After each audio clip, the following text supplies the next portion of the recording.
Новости в студии Надежда Саханская. Здравствуйте. В начале коротко о темах. Самая северная АЭС и глобальный порт Якутия готовится к масштабным переменам. Порт Найба в Булунском районе может стать площадкой для возведения атомной станции малой мощности. В Нюрбе стартовал снос аварийного жилья. Уже демонтированы 2 дома в квартале энергетиков за счет городского бюджета. Всего предстоит снести 46 домов.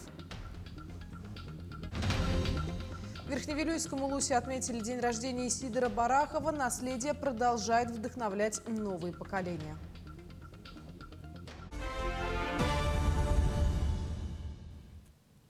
Возможности нового морского порта Найба в Якутии могут использовать для возведения самой северной в мире атомной станции малой мощности. Порт Найба в Булунском районе станет глобальным транспортным хабом, позволит нарастить грузопоток и свяжет отдаленные районы республики с северным морским путем. На реализацию проектов арктической зоны СМП со стороны ВТБ банка уже выделено 700 миллиардов рублей. В Нюрбе в рамках реализации программы переселения из аварийного ветхого жилья начался снос расселенных многоквартирных домов. В настоящее время снесены 2 дома в квартале энергетиков за счет городского бюджета. В будущем сносу подлежат еще 46 домов. Для проведения работ администрации города совместно с районной администрацией разработан план действий по благоустройству Нюрбы в рамках подготовки к предстоящим играм народов Якутии в 2027 году. В Нюрбе в рамках, скажем, подготовительных работ к 9-м спортивным играм у нас начался снос ветхого жилья, которые были расселены. На место сношенных домов у нас по новой программе переселения планируется расселить 50 тысяч квадратных метров. И на этих местах у нас уже будут строиться новые многоквартирные дома. Оперативный штаб продолжает свою работу по обеспечению военнослужащих из Якутии всем необходимым. На этой неделе выйдет очередной гуманитарный груз и 3 единицы техники. В рамках отчета правительства на днях юристы Координационного центра в Кобяйском Улусе ведут прием граждан по вопросам СВО. Также на прошлой неделе в зону специальной военной операции выехал груз с подарочными продуктовыми наборами, приуроченными ко Дню защитника Отечества. Такие же наборы доставлены в Хабаровский, Приморский края и в Москву для бойцов, проходящих лечение в госпиталях. На Амосова 18, кабинет 2/4 началась выдача подарочных продуктовых наборов, приуроченные ко Дню защитников Отечества для военнослужащих, находящихся в отпуске. При себе иметь удостоверение личности и отпускной билет. Хотим напомнить, прием адресных посылок производится по адресу Бестужева-Марлинского 5/1 волонтерской организации «Якутия с тобой». Замороженные продукты принимаются до 20 февраля. После 20 февраля в связи с погодными условиями замороженные продукты приниматься не будут.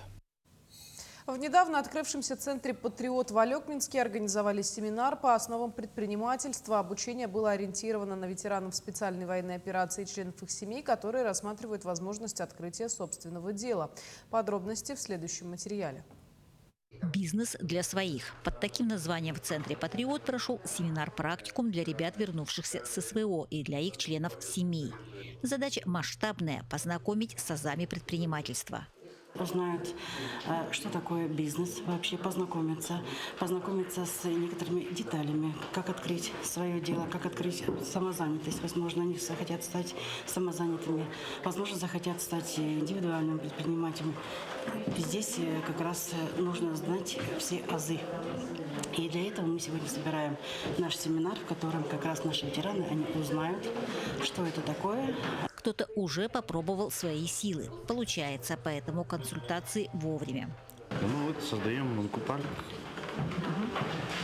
чтобы люди отдыхали там. У нас в Алекминске такого нету пока. И будем развиваться хорошенько, чтобы люди вообще приходили и так отдыхали. Алексей успел дистанционно завершить курсы. У него большие планы. Нужны базовые знания. У вас уже есть свое дело? Нет, нету. Вы хотите начать с нуля? Да. Что вы хотите сделать? Коневодство. Есть какое-то начало? Нет, я только пришел. Только недавно? Да. Вам полезно такое мероприятие? Да. Что вы можете здесь узнать? Ну, как начать? Не все пойдут в бизнес, но те, кто решил работать на себя, получат поддержку. Оказать ее готовы любые из причастных организаций района. Для адаптации ребят, которые вернулись, и помочь адаптироваться, необходимость есть в этих мероприятиях, и наладить свою жизнь. И, может быть, получится и бизнес наладить ребятам. Поэтому необходимость есть. Семинар предусмотрел не только лекции, но и практикум для закрепления. Елена Фаст, Максим Копылов, Алекминск. Для участников движения отцов, потерявших сыновей на СВО «Быть воином, жить вечно» прошел мастер-класс по изготовлению традиционного якутского ножа. Его провел народный мастер кузнечного искусства республики Василий Попов Дархан Уст. Работа над изготовкой ножей проходила на протяжении всего дня. Под чутким руководством мастера-отцы разогревали заготовки в печи горне, молотов на наковальне придавали форму лезвию и рукояти, а после точили, шлифовали, полировали и закаливали сталь. Участники остались очень довольны процессом, ведь для них это был первый опыт в кузнечном деле. Отцы на отлично даже показали себя. Еще очень хорошо. Люди это уже имеющие опыт жизни. Они уже внимательные, уже не так, как начинающие, молодые люди. Они уже думают, куда ударять. Советы тоже слушают. В Амгинском историко-краеведческом музее состоялась встреча, посвященная традиционному кузнечному искусству и музыкальному инструменту камус. В этот день про свой путь рассказали Алексей Скрябин, Георгий Олесов-Джулусус и Рудольф Давыдов. Мастера подробно рассказали об этапах работы от отбора и плавки металла до окончательной настройки звучания каждого камуса. Помимо этого, при обсуждении подчеркнули о необходимости передавать знания молодежи, чтобы ремесло не терялось. Также во время открытия гостям представилась возможность услышать игру на камусе в исполнении самих мастеров. Алексей Петрович рассказал, что из одного прутка металла он сделал цельный камус, то есть без никаких вставок из одного металла выковал. И в каких музеях и где хранятся данные инструменты, и ребята Георгий и Рудольф Кириллович нам рассказали, как они пришли к этому творческому делу.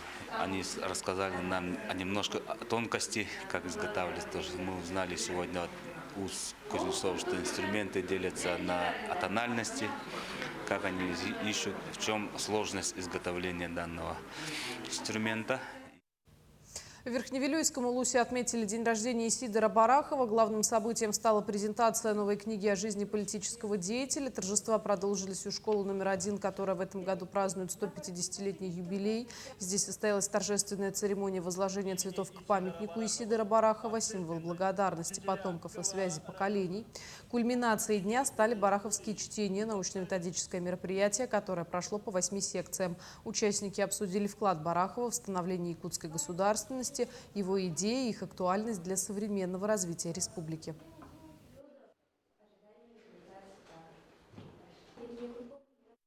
Отрадно, что в рамках организационных мероприятий утверждено нами много значимых мероприятий, одним из которых является как раз-таки проведение бараховских чтений, которые на протяжении нескольких лет показывают свой масштаб и значимость для системы образования. Конечно, мы видим, как работала система образования на протяжении этих 150 лет, и это большой фундамент для дальнейшего развития. Школьники Усть-Алданского улуса представили творческие проекты на якутском языке. Ученики 7-10 классов объединились в движении «Кюн» и ярко заявили о себе на круглом столе «Развивайся, мой родной язык». Мероприятие, организованное Центром детского чтения, стало частью праздничной недели, приуроченной ко Дню якутского языка и письменности. Школьники не просто наблюдали, они действовали, разбились на команды, разработали и защитили собственные проекты, создали рекламные ролики и даже мультфильмы. И все на якутском языке. Анимация, креативные идеи, живая речь. Так молодежь не только сохраняет культурное наследие, но и придает ему свежее звучание.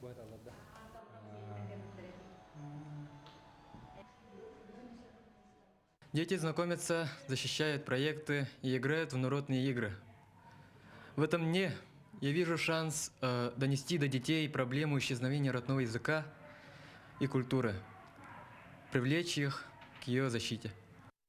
Год культуры и традиций в Аймяконском районе проходит в одной связке с Годом культуры в республике и Годом единства народов России. На первые мероприятия года в райцентре собрались представители всех поселений района. В актовом зале улусной администрации прошел культурологический форум «Культура полюса холода». О состоянии и перспективах развития сферы культуры в районе рассказала начальник управления культуры и развития туризма Аймяконского района. 4 культурных года объединяют жителей нашего улуса. Это, конечно, Аймякон полюс холода. Мы все гордимся, что живем, учимся, работаем на полюсе холода. Второй культурный год – это Аймяконье золотое. Аймяконский улус стал 5-м недотационным улусом республики. Третий культурный год – это Аймяконье многонациональное.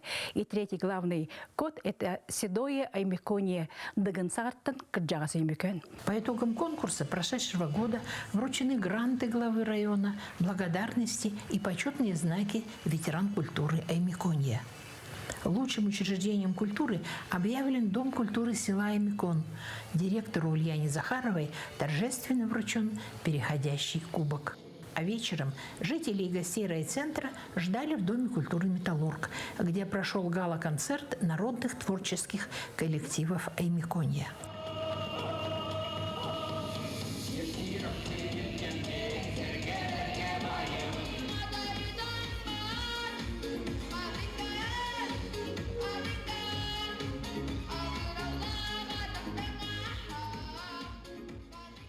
Гала-концерт стал настоящей демонстрацией культурного разнообразия и богатства нашего района. Всем артистам особая благодарность, а также желаем новых творческих высот, свершений, интересных проектов и всего наилучшего. Особенно понравилось выступление носителей традиционной культуры, что показало многообразие народностей на нашей великой Аймяконской земле. Год культуры и традиций в Аймяконском районе официально объявлен открытым. Светлана Поцелуева, Андрей Неустроев, Усть-Нера. Это были все новости к этому часу. Мы продолжаем следить за развитием событий. До встречи в итоговом выпуске новостей.